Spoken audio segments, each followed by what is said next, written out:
था, पाशी जी को मरना था, पूरी कलीसिया वालों को मरना था। निर्गमन का अध्याय उसका 25वां, निर्गमन का किताब उसका 25 अध्याय 8 और 9 पढ़ो। और वे मेरे लिए एक पवित्र स्थान बनाए कि मैं उनके बीच निवास करूं। जो कुछ मैं तुझे दिखाता हूँ अर्थात निवास स्थान और उसके सब सामान का नमूना, उसी के अनुसार तुम लोग उसे बनाना। आमीन। प्रार्थना करेंगे। पिता परमेश्वर, आपके नाम को धन्यवाद, स्तुति महिमा मेरे राजा। आज का दिन सुंदर समय जो आपने हमें दिया, इसलिए आपको बहुत बहुत धन्यवाद प्रार्थना करता प्रभु जी। इस 25वें दिन में पिता परमेश्वर मुझे खड़ा करने के लिए, पिता परमेश्वर मुझे चुनने के लिए आपका बहुत बहुत धन्यवाद। इस समय में पिता परमेश्वर मैं नहीं प्रभु जी, लेकिन आपकी आत्मा मुझ में काम करे, शक्ति प्रदान कर, मुझे निर्बुद्ध निर्यागी तुच्छ मनुष्य को अपने सैलरी के पीछे छिपा कर तू तेरी आत्मा मुझ में समाकर पिता परमेश्वर आज के इस 25वें अध्याय में लेकर चल के पिता परमेश्वर हम सभी के जीवन में कार्य कर। छोटी सी प्रार्थना हमसे बात करने प्रभु यीशु मसीह के महान नाम से मांगता सुन और कबूल कर, आमीन। प्रभु की कृपा से हम आज 25वें दिन में ध्यान करने के लिए, इसलिए प्रभु का बहुत बहुत धन्यवाद। जैसे कि हम लोग निर्गमन का किताब पहले से देख रहे हैं, प्रभु छुटकारा इजराइलियों को छुटकारा देते आगे आ रहा है। वैसे ही हम लोग अगर 19वें अध्याय से अगर देखेंगे तो जो सीन है, जो स्टोरी है 19वें अध्याय से 31 अध्याय, वो पूरी ये इतने सारे अध्याय का पूरा स्टोरी सीने पर्वत के ऊपर परमेश्वर मूसा से बात करने वाली स्टोरी है, मूसा को बताने वाली, मूसा को दर्शाने वाली स्टोरी है। वैसे ही 19 अध्याय से अगर हम लोग 24 अध्याय तक देखेंगे तो परमेश्वर ने हमारे लिए विधि है, हम लोग को कैसे चलना है, हम लोग को कैसे रहना है, हम लोग के लिए कौन सी आज्ञा है, हम लोग के लिए कौन सी नियम है, हम लोग के लिए कौन सी रीति है और हम लोग क्या करना चाहिए क्या नहीं करना चाहिए, वो 19 से लेकर 24वें अध्याय तक मूसा के माध्यम से परमेश्वर ने हम तक पहुंचाया। वैसे ही जो आज का अध्याय 25वां अध्याय है, उसमें परमेश्वर अपने खुद के बारे में बता रहा है, अपना खुद का पवित्र स्थान के बारे में परमेश्वर यहाँ पे दर्शा रहा है। अब तक जो चल रहा है ना 31 अध्याय तक, वो पूरा दार्शनिक रूप में, यानी कि मूसा सीने पर्वत पर कल हम लोग ने देखा था कि 40 दिन और 40 रात मूसा सीने पर्वत पर है।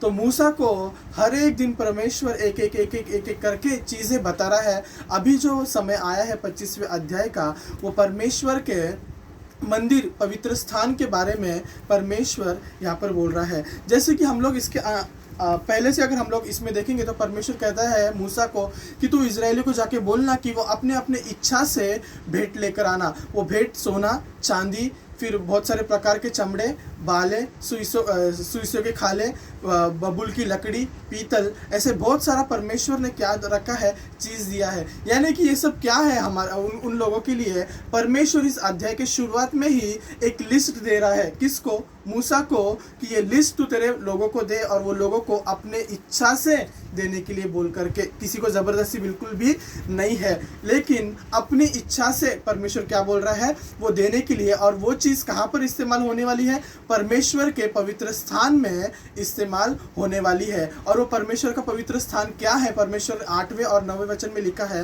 कि उस पवित्र स्थान का निर्माण करने के बाद मैं उसमें क्या करूँ, निवास करूँ करके परमेश्वर वहाँ पर कहता है। तो ये सब चीज़ें अपने इच्छा से परमेश्वर ने क्या कहा है, उनको लेने के लिए बोला। लेकिन परमेश्वर ने उनको इतनी कठिनाइयों में से लेकर आया, उनका इतना सारा बचाव किया, और परमेश्वर अभी उनके साथ रहना चाहता है। तो कौन है ऐसा कि उसको नहीं देगा करके परमेश्वर को? कोई भी वहाँ पर नहीं रह सकता है, क्योंकि परमेश्वर का वो लोग ने चमत्कार देखा, परमेश्वर के आशीष देखे। उनको खाना नहीं था, खाना दिया, पीने के लिए पानी नहीं था, पानी दिया। हर एक चीज़ में से परमेश्वर उसको मार्ग निकाल कर लेकर आ रहा है। और परमेश्वर उनमें से ही उनको क्या मांग रहा है, हर एक चीज़ों की लिस्ट के माध्यम से परमेश्वर को क्या कर रहा है, मांग रहा है। इस अध्याय में ये सब चीज़ें इच्छा से लाना, ज़बरदस्ती नहीं। जो कोई ये वस्तु है, जो लिस्ट परमेश्वर ने दिया है, वो अगर देगा उसको आशीष, और हम जो कुछ प्रभु को देते हैं, प्रभु वह सब हमको फिर से आशीष के साथ ही बहुतायत सा देगा। अगर हम लोग परमेश्वर को कुछ भी देते हैं, परमेश्वर हमारा हाथ खाली बिल्कुल भी नहीं रखता है। जैसे कि दशमांश के बारे में ही परमेश्वर ने अब्राहम से कहा था कि दशमांश डाल के देख, मैं कितने सारे आशीष, जितनी वर्षा होती उतनी आशीष क्या करूँगा, तुझ पर दूंगा करके। तो परमेश्वर को कुछ दिया हुआ, परमेश्वर उसको बहुतायत से हम लोग को लौटाता है, वही हम लोग को एक याद रखना है। और अगर हम लोग देखेंगे 8 और 9 में कि उनके बीच में मैं क्या करूं, निवास करूं करके। किसके बीच में? इजरायलियों के साथ निवास करके परमेश्वर अभी क्या करना चाहता है? यात्रा करना चाहता है। अब जो यात्रा है ये लोग मूसा और हारून के साथ करते थे परमेश्वर के माध्यम से आशीष पाकर। अभी जो आगे की यात्रा है परमेश्वर खुद क्या चाहता है? उनके बीच में तंबू डालकर उसका पवित्र स्थान के माध्यम से उनको क्या करना चाहता है? अभी परमेश्वर उनके साथ साथ ही चलने के लिए चाहता है। जैसे कि हम लोग पहली कुरिन्थी की पत्री निकालेंगे, उसका 3 अध्याय और 16 वचन हम लोग अगर देखेंगे तो उसमें लिखा है, पहली कुरिन्थी की पत्री उसका 3 अध्याय 16 वचन। क्या तुम नहीं जानते कि तुम परमेश्वर का मंदिर हो और परमेश्वर का आत्मा तुम में वास करता है? हाँ, परमेश्वर यहाँ पे कहते हैं कि क्या तुम नहीं जानते कि तुम परमेश्वर का क्या हो? मंदिर हो करके। अभी इजरायलियों को भी ये जान दिलाने के लिए परमेश्वर अभी क्या कर रहा है? इनके साथ चल रहा है। आदम और हव्वा जब दिन के ठंडे समय में आदम की वाटिका में रहते थे, तभी परमेश्वर उनके साथ आकर क्या करता था? निवास करता था, उनके साथ बात करता था। वही परमेश्वर अभी ये लोग के साथ भी क्या कर रहा है? निवास करने के लिए अपने पवित्र स्थान को बनाने के लिए बोल रहा है। वैसे ही सुलेमान ने भी जब युद्ध वगैरह किया, सब उसका काम हो गया, उसको फिर परमेश्वर क्या बोलता है?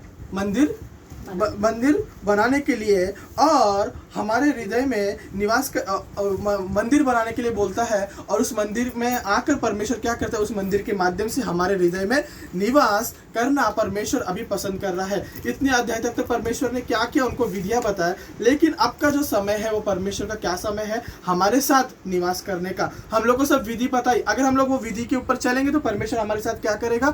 निवास करेगा। अगर वो विधि के ऊपर हम लोग नहीं चलेंगे तो परमेश्वर क्या होगा? दूर हम लोग से रहेगा। लेकिन हमारा परमेश्वर दयालु है, हमारा प्रभु कृपालु है, वो पसंद करता है। तो हम लोग को भी क्या करना चाहिए? परमेश्वर के साथ रहने के लिए पसंद करना चाहिए। क्योंकि पहली कुरिन्थी की 3 अध्याय 16 वचन में ही लिखा है कि हमारा हृदय क्या है? परमेश्वर का मंदिर है। तो हमारे हृदय को इस आज्ञा के माध्यम से, हमारे हृदय को इस नियम के माध्यम से हम लोग को क्या करना है? पवित्र करना है। अगर हम लोग आगे को आएंगे 10वें वचन में, तो वहां पे लिखा, हेडिंग ही लिखा है कि वाचा का संदूक करके। क्या लिखा है? वाचा का संदूक लिखा है। और पहला ही है कि बबूल की लकड़ी का एक संदूक बनाना करके। यहाँ पर बबूल की लकड़ी यानी कि यीशु मसीह को दर्शाता है। बबूल की लकड़ी यानी कि उस बबूल की लकड़ी को किसको दर्शाता है? यीशु मसीह को दर्शाता है। बबूल की लकड़ी किसी काम में, अब तक तो किसी के काम में नहीं आई है। परमेश्वर ने उत्पत्ति से, बबूल की लकड़ी यानी कि किसी भी काम में अभी तक तो नहीं आई है करके। जैसे कि हम लोग नूह के ज़माने में अगर हम लोग देखेंगे, नूह को परमेश्वर जहाज बनाने के लिए बोलता है। क्या बनाने के लिए बोलता है? जहाज की, वहां पे सब लोग को वो क्या करे? रख कर वो उनको बचाव करे करके। तो वो जहाज किस लकड़ी का बनता है? वो जहाज कौन सी लकड़ी का बनता है? उत्पत्ति का अध्याय उसका 9वां उत्पत्ति उसका 9वां अध्याय, उसमें लिखा है कि गोपेर की लकड़ी यानी कि बबूल का लकड़ी का वहाँ पे इस्तेमाल बिल्कुल भी नहीं हुआ है। जो लकड़ी किसी काम की नहीं है, वो लकड़ी परमेश्वर अपने पवित्र स्थान के, परम पवित्र स्थान में, ये जो दीवट रहेगा वो मंदिर के बाहर नहीं रहेगा, वो मंदिर के आंगन में नहीं रहेगा, लेकिन परमेश्वर का परम पवित्र स्थान है, वहाँ पर ये क्या रहेगा? संदूक रहेगा। उस जगह के लिए परमेश्वर क्या कर रहा है? बबूल की लकड़ी को इस्तेमाल करने के लिए जा रहा है। पतरस नया नियम में एक जगह पे कहता है कि जो चीज कुछ काम की नहीं वो प्रभु के काम में आती है करके पतरस ने नया नियम में एक जगह पे लिखा है। वैसे ही अगर हम लोग देखेंगे कि बबूल की लकड़ी जो कुछ काम की नहीं है उसको परमेश्वर क्या कर रहा है? इस्तेमाल कर रहा है। अभी हम लोग संदूक के बारे में अगर देखेंगे तो संदूक जो है वो उसमें परमेश्वर क्या, आगे के अध्याय में अगर हम लोग अध्ययन करेंगे तो संदूक में परमेश्वर जो पत्थर की तख्तियों के ऊपर 10 आज्ञा लिख के देने वाला है, उसको उसमें रखने की जगह है। उसमें उस संदूक में परमेश्वर क्या करेगा? वो तख्तियों को लिखेगा, यानी कि परमेश्वर का वचन ही वो क्या करेगा? उसमें रखेगा। अब तो हमारे पास में बाइबल तो परमेश्वर के तख्तियों के समान हमारे हाथ में है। उस जमाने में परमेश्वर ने स्वयं अपने हाथों से लिखा हुआ वो तख्तियाँ उस संदूक में रखने वाला, और वो संदूक इसलिए ऐसा बनाना चाह रहा था क्योंकि ये लोग को यात्रा करना है और आगे को क्या करना है? बढ़ना है। अगर हम लोग संदूक के बारे में देखेंगे, जल्दी निकालो भजन संहिता 132, वहाँ पे दाऊद याकूब के बारे में क्या करते हैं हम लोग देखेंगे 1 से 8 में। 132 भजन संहिता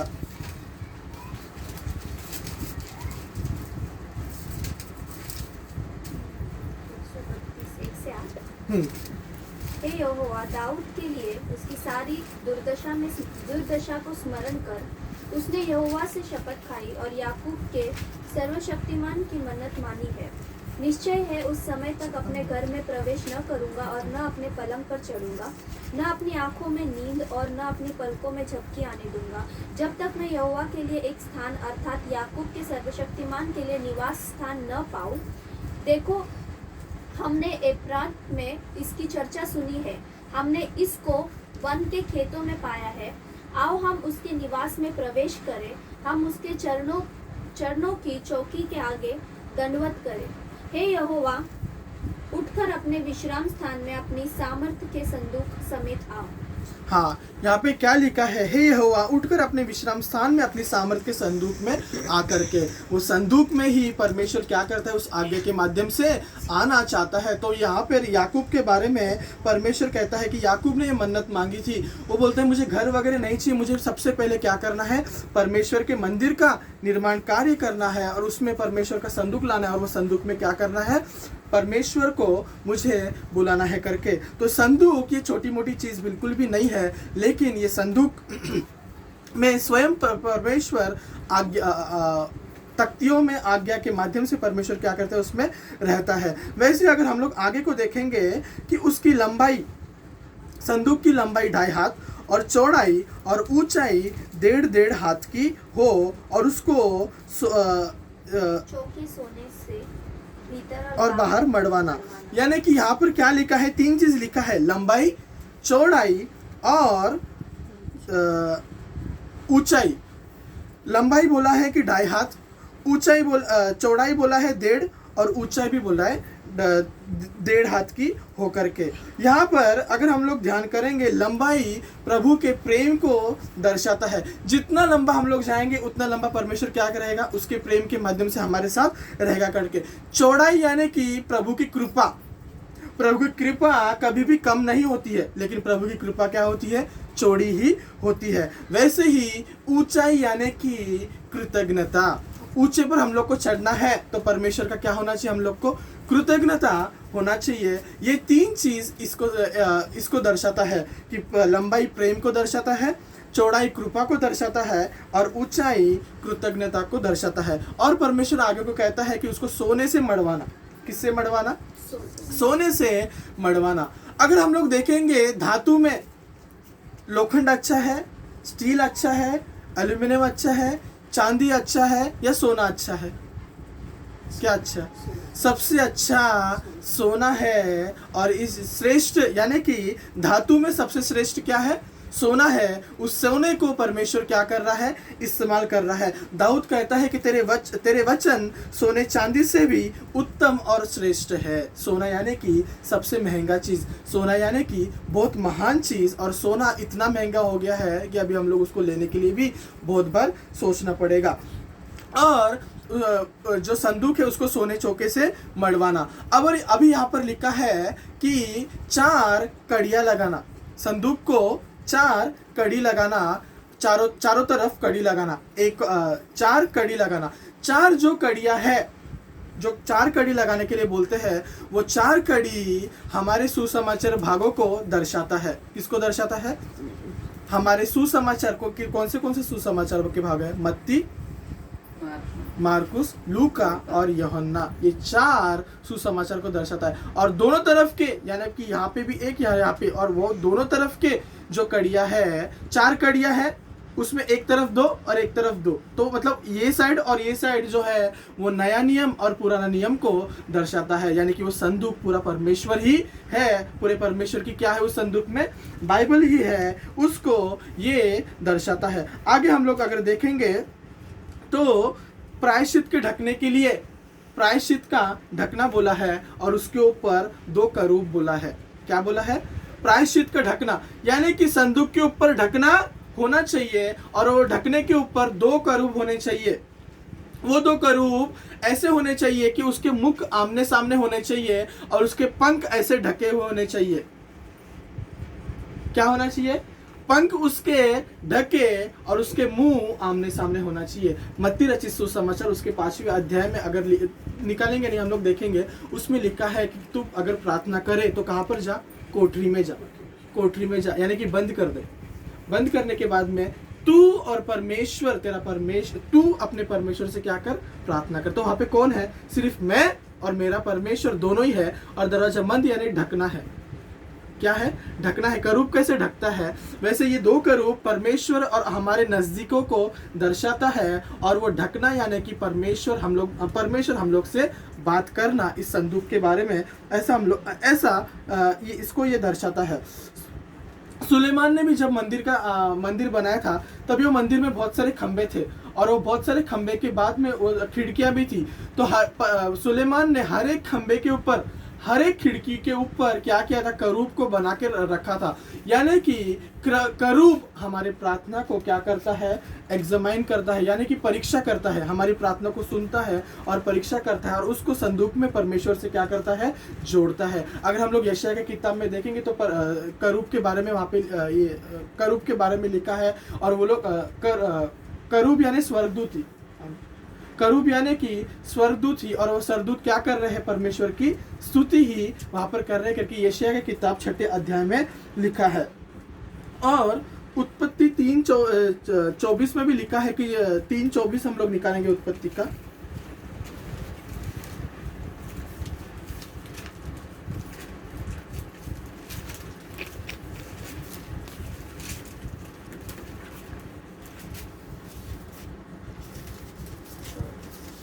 इसलिए आदम को उसने निकाल दिया और जीवन के वृक्ष के मार्ग का पहरा देने के लिए एदेन की वाटिका के पूर्व की ओर करूबों को और चारों ओर घूमने वाली ज्वालामय तलवार को भी नियुक्त कर दिया।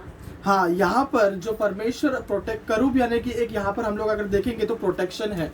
क्या है ये, प्रोटेक्शन है, मतलब बचाव है आदम की वाटिका को। जब आदम की वाटिका को वहां से निकाल देते हैं परमेश्वर, आदम की वाटिका में से आदम को और हवा को जब निकाल देता है, तभी प्रोटेक्शन के लिए वहां पे किसको भेजता है, करूब को भेजता है। वैसे हमारी प्रार्थना परमेश्वर तक भेजकर उसको प्रोटेक्शन करने वाला ये करूब का कार्य है। वैसे हम लोग अगर देखेंगे पवित्र मेज, आगे को लिखा है पवित्र मेज करके।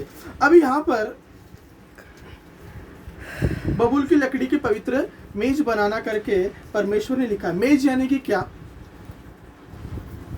परमेश्वर कहता है कि नया नियम में परमेश्वर कहता है कि मेज के पास तुम अगर आओगे तब मुझे क्या करना, याद करना। किस चीज के लिए, प्रभु के भोजन के लिए। ये मेज भी यहाँ पर परमेश्वर ने जो लिखा है ना, वो मेज यानी कि परमेश्वर का शरीर और लहू, हर एक चीज नया नियम से यहाँ पे क्या हो रहा है, जुड़ रहा है। जो ये परमेश्वर की मेज है वो प्रभु के शरीर और लहू को दर्शाता है। लेवी व्यवस्था में भी इसके बारे में बहुत सारा लिखा है, आगे के समय पास्टर जी का है, इसलिए हम लोग उसको कवर नहीं करेंगे। फिर बाद में लिखा है कि उसमें मैदा की मेज पर मेरे आगे भेंट की रोटियां नित्य रखा करना। क्या रखा करना, नित्य रोटियां रखा करना करके। कितने रोटियां रखे थे मेज पर, हम लोग हर साल निर्गमन का किताब पढ़ते हैं, मेज के ऊपर कितना रोटियां। लेवी व्यवस्था 24वां अध्याय 24।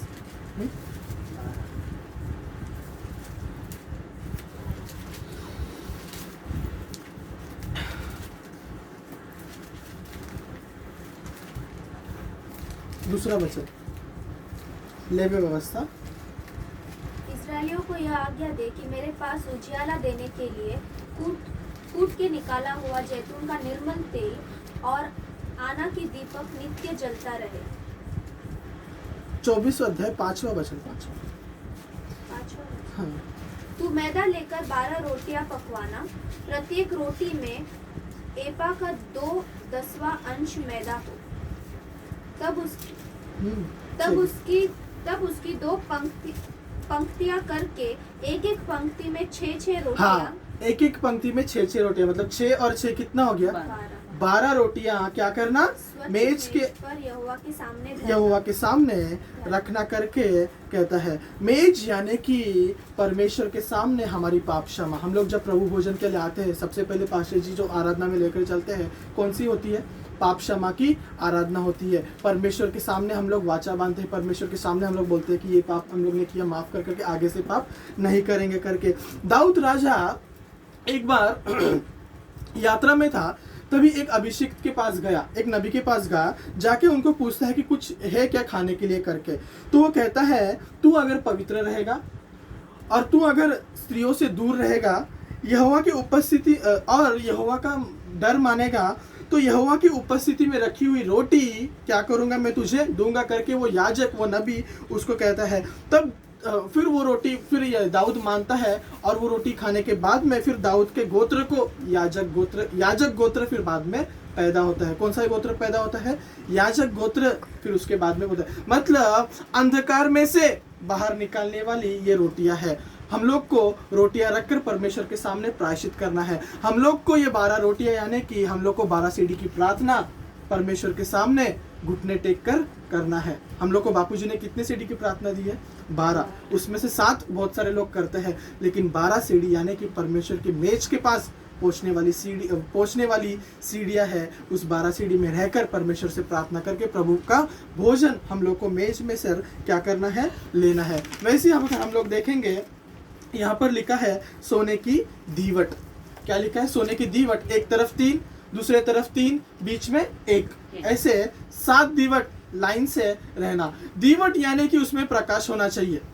दीवट यानी कि उसमें प्रकाश होना चाहिए। 7 यानी कि 7 आत्माओं को दर्शाता है। 7 यानी कि 7 आत्माओं को दर्शाता है। दीपक जलाने के लिए जैतून के फल को कूट के निकाला हुआ तेल चाहिए। जैतून से कूट के निकाला वाला तेल चाहिए। यानी कि ये जैतून को पवित्र आत्मा के रूप से प्रभु यहाँ पर दर्शा रहा है। जैतून यानी कि पवित्र आत्मा को दर्शा रहा है। यशायाह का किताब 11 अध्याय 2 वचन हम लोग निकालेंगे।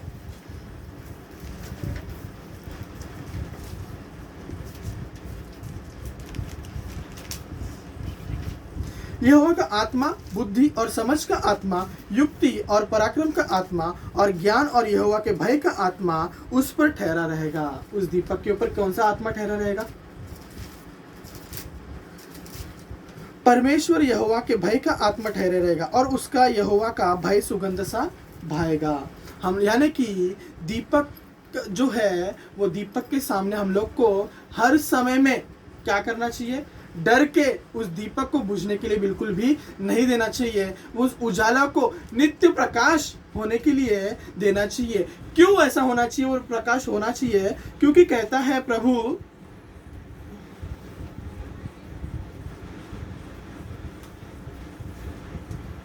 प्रकाशित वाक्य 2:1 में अगर हम लोग देखेंगे, वहां पे लिखा है,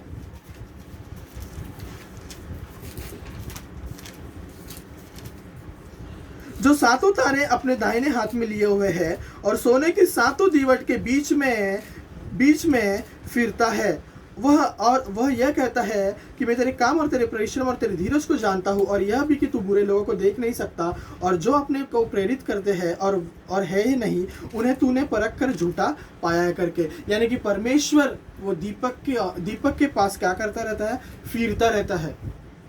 परमेश्वर उस दीवट, सोने की दीवट की ओर क्या करता है? फिरता रहता है। उस दीवट को हम लोग को बुझने के लिए बिल्कुल भी नहीं देना है। आत्मा का बल प्राप्त करना है, पवित्र आत्मा का सामर्थ पाना है, और हमारे अंदर जो प्रकाश है, दीवट यानी कि प्रकाश पहुंचाना। दीवट का काम क्या है? प्रकाश पहुंचाना। हमारे अंदर आत्मा का वरदान पाकर हम लोग को उस प्रकाश को बिल्कुल भी बुझने के लिए नहीं देना है करके। ये जो बातें हैं, ये परमेश्वर, ये 3 जो चीजें हैं, संदूक, पवित्र मेज और सोने की दीवट, ये क्या करता है? परमेश्वर के परम पवित्र स्थान को दर्शाता है। और जो प्रभु ने चीजें बोली थी, उस चीजों में से सोना, चांदी, पीतल और लकड़ी जो है परमेश्वर के पवित्र स्थान के इस्तेमाल के लिए इस्तेमाल में है। और जो पर्दे वगैरह, खाले वगैरह है, परमेश्वर के बाहरी मंदिर के लिए बाहरी ढकने के लिए, मंदिर के लिए उसके पर्दे बनाने के लिए, इस सब चीज़ों के लिए क्या होना है, इस सब चीज़ों के लिए वो क्या होता है, इस्तेमाल होने वाला है। अभी यहाँ पर एक क्वेश्चन आ गया कि परमेश्वर को अपना मंदिर बनाने की ज़रूरत क्या। जैसे यीशु मसीह हमारे लिए धरती पर आया, वैसे उस जमाने में परमेश्वर भी मूसा के साथ जो बात करता था, उन लोगों को 40 साल तक परमेश्वर क्या करना चाहता है, अभी उनके साथ आकर, उनको चलाने के लिए उनके साथ आकर, उनके साथ प्रभु निवास करके करके क्या करना चाहता है, आगे को चलना चाहता है। तो परमेश्वर जो सीने पर्वत पर ही उसका जब आना होता था, तब इतना भयानक होता था कि सब डर जाते थे करके, तो उसको अभी परमेश्वर को इनके साथ चलने के लिए एक अलग तंबू चाहिए, और उस तंबू में क्या क्या चाहिए, वो चीज़ों को परमेश्वर मूसा को एक दर्शन रूप में दिखा रहा है। तो परमेश्वर के परम पवित्र स्थान में हम लोग बबूल की लकड़ी जो कुछ काम की नहीं है, वैसे हम लोग भी कुछ काम के नहीं है, लेकिन प्रभु के लिए हम लोग क्या आना चाहिए, काम के लिए आना चाहिए। वैसे ही जो मेज है, मेज के ऊपर हम लोग को परमेश्वर से याद, परमेश्वर को हर समय में नित्य याद करते हुए, परमेश्वर को न भूलते हुए परमेश्वर से पाप क्षमा मांगनी चाहिए। और तीसरा जो है वो दीवट के माध्यम से पवित्र आत्मा का वरदान पाकर उसको नहीं खोना चाहिए। हम लोग में जो पवित्र आत्मा परमेश्वर ने जोत दी है, वो जोत को हर समय में हम लोग को क्या करना है, जलने के लिए देना है। तो ऐसे 3 प्रकार के आशीष प्रभु हम पर, हमारे जीवन में, हमारे काम काजों पे सदा सर्वदा देता रहे। आमीन। छोटी सी प्रार्थना करेंगे। प्रभु जी वचन के माध्यम से बोला है, इसलिए आपको बहुत बहुत धन्यवाद। वचन की आशीष प्रभु जी तो हमारे जीवन में 100 गुना फलवंत कर, प्रभु यीशु मसीह के महान नाम से मांग कर, सुन और कबूल कर। आमीन। सभी लोगों को मरना था, अब तक जो वचन दिया मेरे भाई ने ऑनलाइन में, उनको मरना था। इस वीडियो में क्योंकि ये ऑनलाइन है और सभी लोग देखते हैं, तो कोई भी मिस्टेक अगर हो तो दुनिया के सारे लोग देखते हैं, तो सारी चीज़ें पवित्र आत्मा के द्वारा भाई ने बताई है। लेकिन एक बात इस वीडियो के स्टार्टिंग में जो है कि बबूल की लकड़ी जो है वो यीशु मसीह को दर्शाता है करके कहा गया। लेकिन मैं बता दूं, बबूल की लकड़ी जो है वो हम इंसानों को दर्शाता है, क्योंकि हम टेढ़े मेढ़े होते हैं, हटीले होते हैं, तो हम में प्रभु निवास करना चाहता है। इसलिए जल्दबाज में शायद से ऐसा निकल गया होगा, तो इसको हम लोग रेक्टिफाई करेंगे इस अभी मेरे वचन, प्रभु के दिए गए वचन के ज़रिए। तो बबूल की लकड़ी जो है वो हम इंसानों को दर्शाता है। तो हम भले कितने भी टेढ़े मेढ़े हो, हमें प्रभु के काम के लिए जाना ही है और रहना ही है, और प्रभु हमें ठीक करेगा। सभी लोगों को मनना था। अंतिम प्रार्थना करेंगे। प्यारे प्रभु जी, मैं धन्यवाद करता हूँ पिता इस समय के लिए प्रभु तूने हमें दिया। प्रभु जी 25 दिन प्रभु तूने हमें लेकर आया प्यारे मसीहा। 25 दिन में प्रभु जी, 25 दिन नहीं बल्कि तेरे वचनों में प्रभु जी आत्मीयता में बहुत सारे साल प्रभु जी बीत गए होंगे प्यारे मसीहा।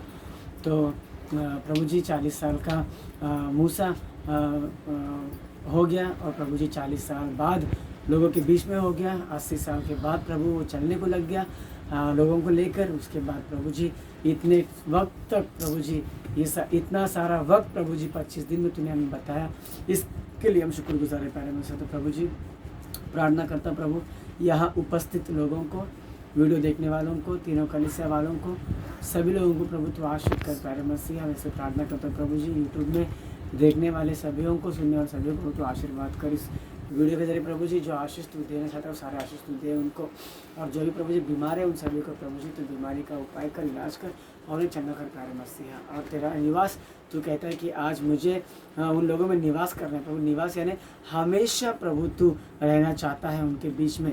इसलिए प्रभु जी मेहमान प्रभु जी अपने 1-2 दिन के लिए होता है और वो कोई भी कमरे में रह के निकल जाता है प्यारे मसीहा। लेकिन जब वो निवास स्थान चाहता है हमेशा के लिए, तो प्रभु अपने तरीके से और अपने रुतबा के ज़रिए और अपने ही हिसाब में प्रभु जी वो बनवा के रहेगा। वैसे प्रभु जी तू परम प्रधान परमेश्वर है, तू यहोवा है प्यारे मसीहा। तू जन्म रखने वाला परमेश्वर है प्रभु जी। तू खुद निवास हमेशा के लिए प्रभु जी रहना चाहता है। इसके लिए प्रभु जी तो अपने तरीके से प्रभु जी तूने निर्माण किया प्यारे मसीहा। तो वैसे प्रभु जी हम भी हमारे दिलों को, शरीर को मुड़वा कर, मड़वा कर, मोड़ कर तेरे लिए प्रभु निवास स्थान बनाने के लिए हमें बुद्धि शक्ति प्रदान कर सभी को, और प्रभु करुणा वायरस से प्रभु सभी को छुटकारा दिला और बचा प्यारे मसीहा। प्रदेश को और सारी कलीसिया वालों को और तीनों कलीसिया वालों को प्रभु जी, और सारे भारत देश के लोगों को पिता परमेश्वर। जो बात मैं भूला हूँ तो समर्पित करता हूँ। मैं जितना भी मांगता हूँ, जितना भी पानी की उम्मीद करता हूँ, उससे कहीं अधिक देने की चाहने वाले हमारे पिता, हमारे अंदरूनी प्रार्थना को, बाहरी प्रार्थना को उचित समय पर पूरे होने के लिए हमारी प्रार्थना स्तुति शीघ्र आने वाले प्रभु यीशु के द्वारा कबूल करके मांगते हैं। आमीन। हे पिता, तुझे स्वर्ग में तेरा नाम पवित्र माना जाए, तेरा राज्य आए, तेरी इच्छा जैसे स्वर्ग में पूरी वैसे वैसे पृथ्वी में। आज हमारे प्रतिदिन का आहार हमें दे, जिस प्रकार हमने अपने अपराधियों को क्षमा किया उसी प्रकार तू भी हमारे अपराधों को क्षमा कर, और हमें परीक्षा में ना परंतु बुराई से बचा, क्योंकि राज्य, पराक्रम और महिमा सदैव तेरी है। आमीन। प्रभु यीशु लोगों की जय हो, इब्लीस के कामों का नाश कर। प्रभु यीशु लोगों की जय हो, इब्लीस के कामों का नाश कर। प्रभु यीशु लोगों की अनंत जय हो, इब्लीस के कामों का अनंत सर्वनाश कर। हालेलुया हालेलुया हालेलुया, स्तुति स्तुति स्तुति। आमीन आमीन आमीन। पिता पुत्र पवित्र आत्मा थे प्रभु की आशीष। 25वें दिन का 25वां आशीर्वाद मूसा सुख उपवास के विशेष लोगों को, और यहाँ उपस्थित सभी को, और वीडियो देखने वाले सभी लोगों को, सुनने वाले सभी लोगों को, सारे हरियाणा वालों को भी सदा सर्वदा आशीष बनकर रहता रहे। आमीन। सभी लोगों को मरना